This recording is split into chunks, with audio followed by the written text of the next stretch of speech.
പിതാവും പുത്രനും പരിശുദ്ധാത്മാവുമായ ത്രിയേക ദൈവത്തിന്റെ തിരുനാമത്തിന് എന്നേക്കും മഹത്വമുണ്ടായിരിക്കട്ടെ. ആമേൻ. പ്രിയമുള്ളവരെ, ഇന്ന് നമ്മൾ ധ്യാന പഠന വിഷയമാക്കുന്നത് വിശുദ്ധ യോഹന്നാൻ ശ്ലീഹായുടെ സുവിശേഷം 9-ാം അധ്യായം. യേശു അന്ധനെ സുഖപ്പെടുത്തുന്ന സംഭവമാണിത്. യോഹന്നാൻ ശ്ലീഹ എഴുതിയ സുവിശേഷത്തിലെ 5-ാമത്തെ അടയാളമാണ്. മറ്റു സുവിശേഷങ്ങളിൽ നിന്ന് വ്യത്യസ്തമായി യോഹന്നാൻ ശ്ലീഹ അത്ഭുതങ്ങളെക്കുറിച്ചല്ല പറയുന്നത്, അടയാളങ്ങൾ യേശുവിൻ്റെ വ്യക്തിത്വത്തിലേക്ക് വിരൽ ചൂണ്ടുന്നവയാണ്. അഥവാ യേശുവിൻ്റെ ദൈവത്വത്തെയും അവിടുത്തെ വ്യക്തിത്വത്തെയും വെളിപ്പെടുത്തുന്നവ. യോഹന്നാൻ ശ്ലീഹായുടെ സുവിശേഷത്തിൽ കഴിഞ്ഞ 8 അധ്യായങ്ങളിലായിട്ട് 4 അടയാളങ്ങൾ നമ്മൾ മനസ്സിലാക്കി. ഒന്ന്, 2-ാമത്തെ അധ്യായത്തിൽ കാനായിലെ കല്യാണ വിരുന്നില് വെള്ളം വീഞ്ഞാക്കി മാറ്റുന്ന സംഭവം. 2-ാമത്തേത് 4-ാമത്തെ അധ്യായത്തിൽ രാജസേവകന്റെ ഭൃത്യനെ സുഖപ്പെടുത്തുന്ന സംഭവം. 3-ാമത്തെ അടയാളം തളർവാദ രോഗിയെ സുഖപ്പെടുത്തുന്ന സംഭവം 5-ാം അധ്യായത്തിൽ. 4-ാമത്തെ അടയാളം 6-ാം അധ്യായത്തിൽ അപ്പം വർദ്ധിപ്പിക്കുന്ന സംഭവം. 5-ാമത്തെ അടയാളം 9-ാം അധ്യായത്തിൽ യേശു അന്ധനെ സുഖപ്പെടുത്തുന്ന സംഭവം. അടയാളങ്ങൾ യേശുവിൻ്റെ വ്യക്തിത്വത്തിലേക്കും യേശുവിലൂടെ വെളിപ്പെടുത്തുന്ന ദൈവമഹത്വത്തിലേക്കുമാണ് വിരൽ ചൂണ്ടുന്നത്. യേശുവും ശിഷ്യന്മാരും കൂടെ കടന്നു പോകുമ്പോൾ ജന്മന അന്ധനായ ഒരു മനുഷ്യനെ കണ്ടിട്ട് ശിഷ്യന്മാർ യേശുവിനോട് ചോദിച്ചു, ഇവൻ അന്ധനായി ജനിച്ചത് ആരുടെ പാപം നിമിത്തമാണ്? യേശു മറുപടി പറഞ്ഞു, ഇവന്റെ മാതാപിതാക്കന്മാരുടെയോ ഇവന്റെയോ പാപം മൂലമല്ല, പ്രത്യുത ദൈവത്തിന്റെ പ്രവൃത്തി ഇവനിൽ പ്രകടമാകാൻ വേണ്ടിയാണ്. പ്രിയമുള്ളവരെ, വിശുദ്ധ ഗ്രന്ഥം പരിശോധിക്കുമ്പോൾ പല സന്ദർഭങ്ങളിൽ നമ്മൾ കാണുന്നു മനുഷ്യന്റെ ബലഹീനതയിൽ ഇടപെട്ട് പ്രവർത്തിക്കുന്ന ഒരു ദൈവം. ഇവിടെ അവൻ ജന്മന അന്ധനായി ജനിച്ചത് ദൈവത്തിന്റെ പ്രവൃത്തി അവനിൽ പ്രകടമാകാൻ വേണ്ടിയാണെന്നാണ് യേശു പറയുന്നത്. തുടർന്ന് യേശു പറഞ്ഞു, എന്നെ അയച്ചവന്റെ പ്രവൃത്തികൾ പകലായിരിക്കുവോളം നാം ചെയ്യേണ്ടിയിരിക്കുന്നു. യേശു ചെയ്യേണ്ടിയിരിക്കുന്നെന്നല്ല പറഞ്ഞ, യേശുവും നമ്മളും ഒരുമിച്ച് ചേർന്ന് ഇവിടെ ഒരു കൂട്ടുത്തരവാദിത്വമായിട്ടാണ് യേശു അവതരിപ്പിച്ചിരിക്കുന്നത്. ദൈവത്തിൻ്റെ പ്രവൃത്തികൾ ഇവിടെ നിറവേറ്റുന്നത് പുത്രൻ തമ്പുരാനോട് ചേർന്ന് ക്രിസ്തു വിശ്വാസികൾ അഥവാ ക്രിസ്തു ശിഷ്യർ. അങ്ങനെയെങ്കിൽ നമ്മെ യേശു തമ്പുരാന്റെ കൂട്ടുവേലക്കാരായിട്ടാണ് യേശു പറയുന്നത്.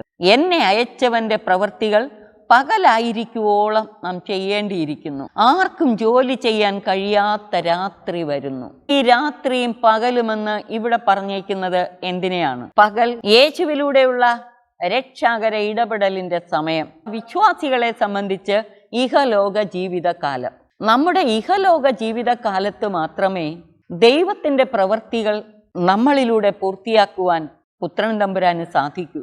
ഇഹലോക ജീവിതത്തിന് അപ്പുറത്ത് പിന്നെ നമുക്ക് നമ്മുടെ ജീവിതത്തിലൂടെ ദൈവിക പ്രവൃത്തികൾ നിറവേറ്റാൻ സമയമില്ല. ആർക്കും ജോലി ചെയ്യാൻ കഴിയാത്ത രാത്രി വരുന്നു. അതായത് കർത്താവിൻ്റെ അന്തിമ വിധി.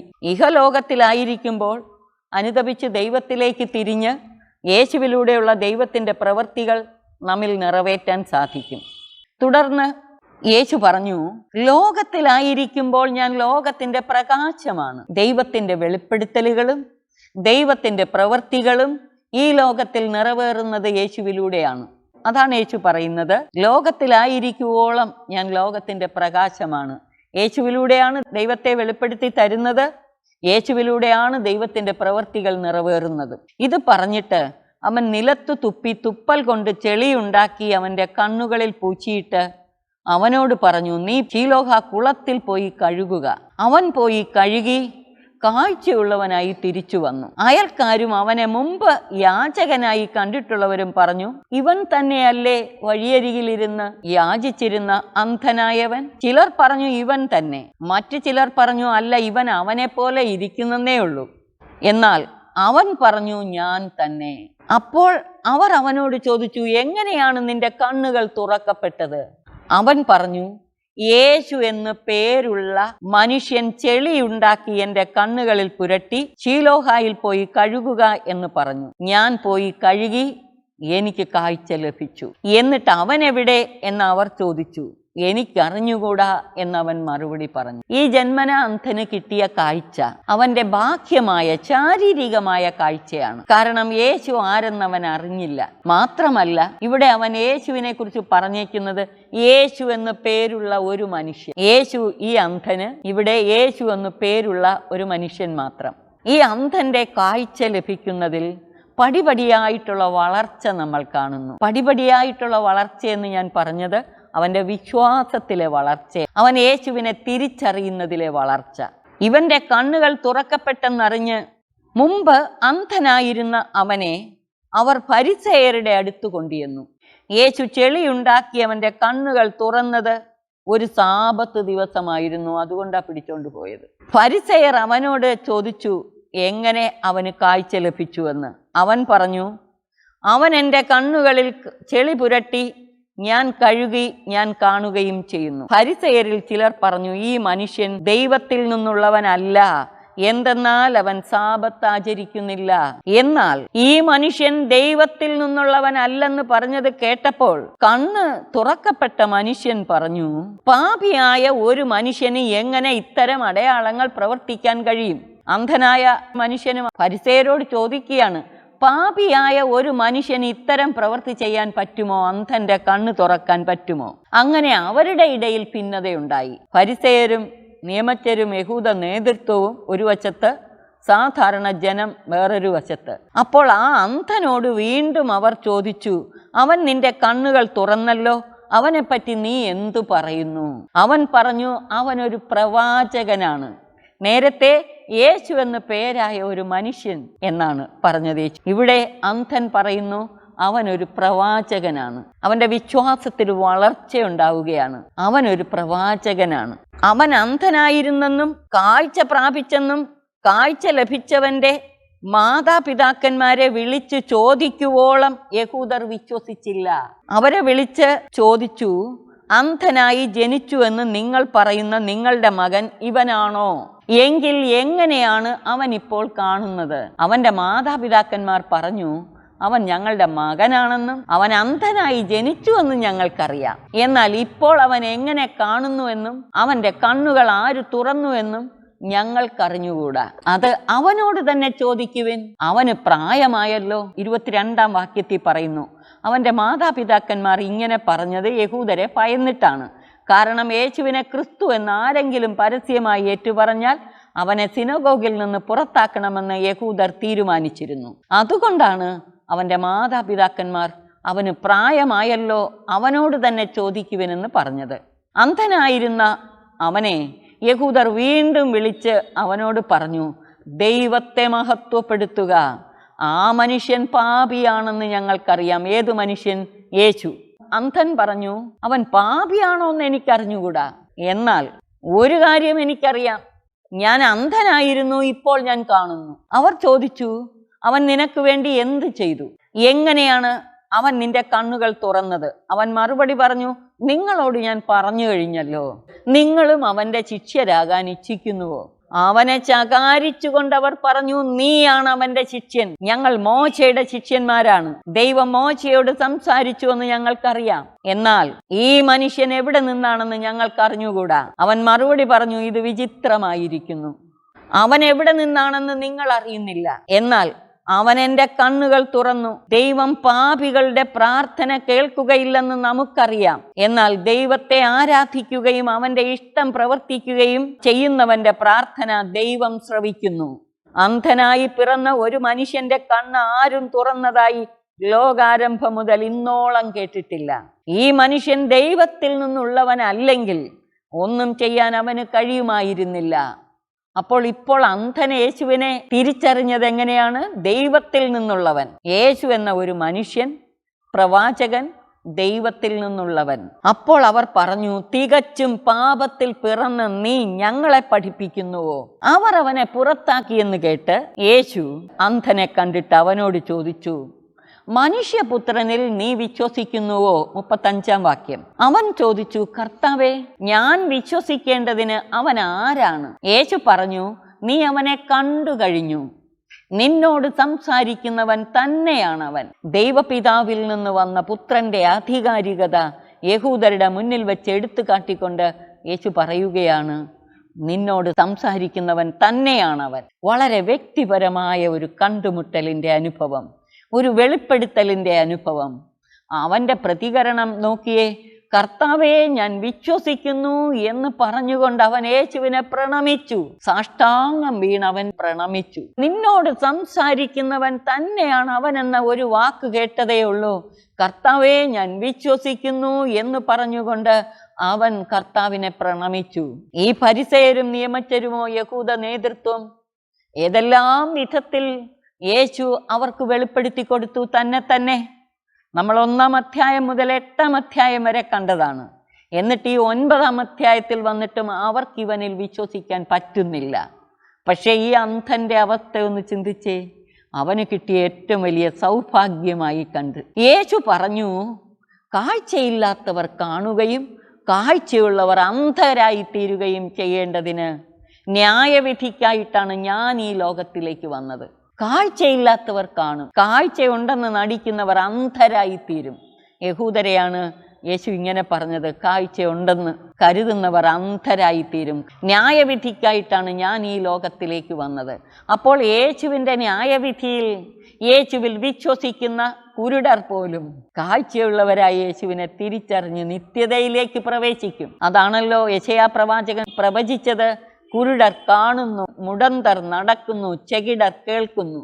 മെസ്സയാനിക യുഗത്തിൽ കുരുടർക്ക് കാഴ്ച എന്ന് പറയുന്നത് ഇത് തന്നെയാണ്. അല്ലാതെ ബാഹ്യമായ കുറേ സൗഖ്യങ്ങളെക്കുറിച്ച് അല്ല യെശയ്യാ പ്രവചിച്ചത്. മറിച്ച് ആന്തരിക നയനങ്ങൾ തുറന്ന് ദൈവത്തെ തിരിച്ചറിയും. എന്നാൽ കാഴ്ചയുണ്ട് എന്ന് കരുതുന്നവർ തങ്ങൾ ദൈവത്തെ അറിയുന്നെന്ന് കരുതിയിരിക്കുന്ന നേതൃത്വത്തിലുള്ളവർ കാണാൻ പോകുന്നില്ല. യഹൂദ നേതൃത്വത്തെക്കുറിച്ചാണ് പറഞ്ഞത്. അവൻ്റെ അടുത്തുണ്ടായിരുന്ന ഏതാനും ഫരിസേയർ ഇത് കേട്ട് അവനോട് ചോദിച്ചു, അപ്പോൾ ഞങ്ങളും അന്ധരാണോ? യേശു പറഞ്ഞു, അന്ധരായിരുന്നെങ്കിൽ നിങ്ങൾക്ക് പാപം ഉണ്ടാകുമായിരുന്നില്ല. എന്നാൽ ഞങ്ങൾ കാണുന്നു എന്ന് നിങ്ങൾ പറയുന്നു, അതുകൊണ്ട് നിങ്ങളിൽ പാപം നിലനിൽക്കുന്നു. കാരണം നിങ്ങൾ അറിയുന്നില്ല, കർത്താവിനെ അറിയുന്നില്ല, വിശ്വസിക്കുന്നുമില്ല. എന്നിട്ട് കാണുന്നു എന്ന് പറയുന്നു, പക്ഷേ നിങ്ങളിൽ പാപം നിലനിൽക്കുന്നു. അപ്പോൾ അന്ധൻ്റെ പ്രതികരണവും ഫരിസേയ നേതൃത്വത്തിന്റെ പ്രതികരണവും ഒന്ന് ചിന്തിച്ചു നോക്കിയേ. ആ വ്യത്യാസം. യേശുവിലുള്ള വിശ്വാസം ഏറ്റുപറഞ്ഞ അന്ധൻ യേശു ആരെന്ന് വെളിപ്പെടുത്തി കിട്ടിയ ഉടനടി അവൻ ഒട്ടും വൈകിയില്ല. കർത്താവിനെ സാഷ്ടാംഗം പ്രണമിച്ചുകൊണ്ട്, കർത്താവേ, ഞാൻ വിശ്വസിക്കുന്നു. പ്രിയമുള്ളവരെ, നമുക്ക് യഹൂദരെ പോലെ കാഴ്ചയുള്ളവരാകണമോ, അതോ ഈ അന്ധനെ പോലെ കാഴ്ചയില്ലാത്തവരാകണമോ? ദൈവമേ, കാഴ്ചയില്ലെങ്കിലും കുഴപ്പമില്ല, നിന്നെ കണ്ടാൽ മതി. നിന്നെ തിരിച്ചറിയാൻ ഞങ്ങളുടെ ആന്തരിക നയനങ്ങൾ തുറന്നു തരണമേ. ഞങ്ങൾ ബാഹ്യമായ നേത്രത്തിൻ്റെ കാഴ്ചയുള്ളവരാണെങ്കിലും നിന്നെ കണ്ടില്ലെങ്കിൽ നാഥ, എന്ത് പ്രയോജനം? അങ്ങയെ കാണുക മാത്രമാണ് എൻ്റെ ഹൃദയത്തിൻ്റെ അഭിലാഷമെന്ന് പറയുവാൻ സകലരും യേശുവിനെ ആത്മീയമായി തിരിച്ചറിയാനും കണ്ണു തുറന്ന് യേശുവിനെ കാണാനും വിശ്വസിച്ച് ഏറ്റുപറയാനും ഇടവരണം. പ്രിയമുള്ളവരെ, ജന്മന അന്ധനായവനിൽ കർത്താവിൻ്റെ കരുത്തുറ്റ കരത്തിൻ്റെ പ്രവൃത്തി പ്രകടമാകുന്ന ഈ സംഭവത്തെക്കുറിച്ച് നാം ധ്യാന പഠന വിഷയമാക്കുന്ന ഈ ദിനത്തിൽ ദൈവമേ, ഞങ്ങൾ ഓരോരുത്തരുടെയും ആന്തരിക നയനങ്ങൾ തുറന്നു തരണമേ. നിന്നെ കാണുവാൻ തക്കവിധം ഞങ്ങളുടെ ആന്തരിക നയനങ്ങൾ തുറന്നു തരണമേ. യഥാർത്ഥത്തിൽ ഈ കണ്ണു തുറക്കൽ വിശ്വാസ വളർച്ചയുടെ പാതയാണ്. യേശു എന്ന മനുഷ്യൻ, പ്രവാചകൻ, ദൈവത്തിൽ നിന്നുള്ളവൻ, കർത്താവ്, മനുഷ്യപുത്രൻ, അവൻ വിശ്വാസം ഏറ്റുപറഞ്ഞ് കർത്താവിനെ സാഷ്ടാംഗം പ്രണമിച്ചു. ദാറ്റ് മീൻസ് വിശ്വാസത്തിന്റെ സമ്പൂർണ്ണ സമർപ്പണം അവനിൽ പ്രകടമായി. അപ്പോൾ യേശുവിനെ അവൻ തിരിച്ചറിഞ്ഞത് ഇപ്പോഴാണ്. നേരത്തെ ബാഹ്യമായ കണ്ണ് തുറന്നപ്പോൾ അവൻ തിരിച്ചറിഞ്ഞില്ല. അത് കഴിഞ്ഞപ്പോൾ പ്രവാചകനെന്നും ദൈവത്തിൽ നിന്നുള്ളവനെന്നും ഒക്കെ തിരിച്ചറിഞ്ഞു. ഈ അവസാനമാണ് അവൻ യേശു ദൈവപുത്രനാണെന്നും വ്യക്തമായും തിരിച്ചറിയുന്നത്. ഇതുപോലെ നമ്മുടെയും വിശ്വാസ കണ്ണുകൾ തുറക്കുന്നതിൽ പടിപടിയായ ഒരു വളർച്ചയുണ്ട്. യേശു ജന്മന അന്ധനെ സുഖപ്പെടുത്തുന്ന സംഭവം 5 പ്രധാന സന്ദേശങ്ങളാണ് നമുക്ക് നൽകുന്നത്. 1, അവൻ അന്ധനായി തീർന്നത് ആരുടെ പാപം മൂലമാണെന്ന ശിഷ്യരുടെ ചോദ്യത്തിന് യേശു നൽകിയ മറുപടി ആരുടെയും പാപം നിമിത്തമല്ല, ദൈവത്തിൻ്റെ പ്രവൃത്തികൾ ഇവനിൽ പ്രകടമാകാൻ വേണ്ടിയാണ് എന്നായിരുന്നു. യേശുവിൻ്റെ ഈ മറുപടി നമ്മുടെ ജീവിതത്തിലെ പ്രതിസന്ധികളിൽ നമുക്കും ഇത് കർത്താവിൻ്റെ പ്രവൃത്തി എന്നിൽ പ്രകടമാകാൻ വേണ്ടിയാണ് എന്ന വിശ്വാസത്തോടെ പ്രത്യാശയോടെ കാത്തിരിക്കാൻ സാധിക്കണം. 8-ാം അധ്യായത്തിൽ നൽകിയ താൻ ലോകത്തിന്റെ പ്രകാശമാണെന്ന യേശുവിന്റെ പ്രബോധനം ഈ അടയാളത്തിലൂടെ യേശു ഉറക്കെ പ്രഖ്യാപിക്കുകയാണ്. താൻ ലോകത്തിന്റെ പ്രകാശമാണെന്ന് യേശു തെളിയിക്കുകയാണ്. 3. ദൈവത്തിന്റെ പ്രവൃത്തികൾ പ്രകടമാകുന്നതിന് മനുഷ്യന്റെ സഹകരണം അനിവാര്യമാണെന്ന് ജന്മന അന്ധനോട് അവന്റെ കണ്ണുകളിൽ ചെളി പുരട്ടിയിട്ട് കുളത്തിൽ പോയി കഴുകാൻ യേശു ആവശ്യപ്പെട്ടത് വ്യക്തമാക്കുന്നു. ദൈവത്തിന്റെ പ്രവൃത്തികൾ നമ്മിൽ പ്രകടമാകുന്നതിന് നമ്മുടെ സഹകരണം അനിവാര്യമാണ്. 4. ജന്മന അന്ധന്റെ വിശ്വാസത്തിലും യേശു ആരാണെന്ന അവന്റെ അറിവിലും പടിപടിയായ വളർച്ച കാണുന്നു. യേശു എന്ന് പേരായ ഒരു മനുഷ്യൻ, പ്രവാചകൻ, ദൈവത്തിൽ നിന്നുള്ളവൻ, കർത്താവ്, അവസാനം മനുഷ്യപുത്രൻ ആണെന്ന് യേശു തന്നെ വെളിപ്പെടുത്തിയപ്പോൾ അത് വിശ്വസിച്ചേറ്റു പറയുന്നത്. ദൈവിക പ്രകാശത്തിൽ അവൻ്റെ അറിവിൽ പടിപടിയായ വളർച്ച സംഭവിക്കുന്നതാണ് നമ്മൾ കാണുന്നത്.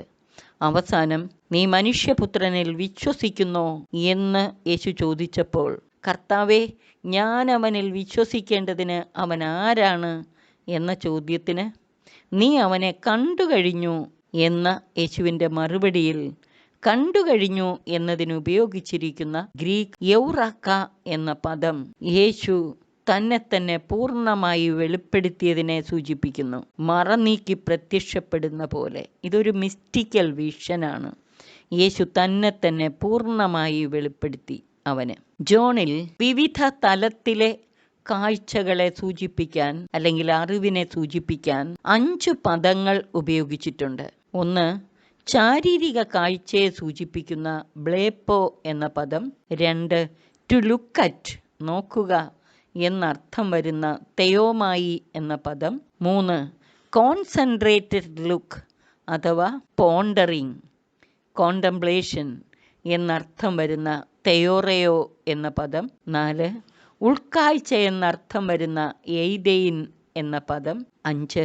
മിസ്റ്റിക്കൽ വിഷൻ എന്നർത്ഥം വരുന്ന ഹൊറാവോ എന്ന പദവും അതിൻ്റെ പെർഫെക്റ്റ് ടെൻ യൗറാക്ക എന്ന പദവും. ഇവിടെ ചുരുക്കത്തിൽ ജോണിൻ്റെ സുവിശേഷത്തിൽ മിസ്റ്റിക്കൽ വിഷൻ ഒരു നിമിഷം കൊണ്ട് ലഭിക്കുന്ന ഒന്നല്ല.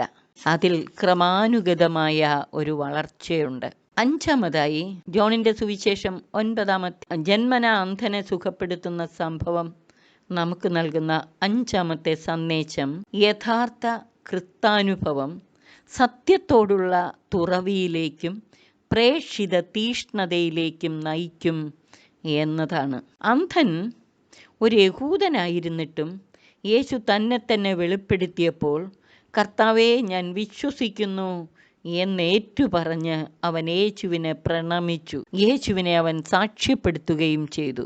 ഈ 5 പ്രധാന സന്ദേശങ്ങളും നമ്മുടെ പ്രായോഗിക ജീവിതത്തിന് നൽകുന്ന ഉൾവെളിച്ചം സ്വീകരിച്ച് ജീവിതത്തിൽ പ്രായോഗികമാക്കാൻ നമുക്ക് പരിശ്രമിക്കാം. ദൈവം തമ്പുരാൻ നമ്മെ പടിപടിയായി വിശ്വാസപാതയിൽ കൈപിടിച്ച് നയിച്ച് നമ്മുടെ ആന്തരിക നയനങ്ങൾ തുറന്നു തരട്ടെ.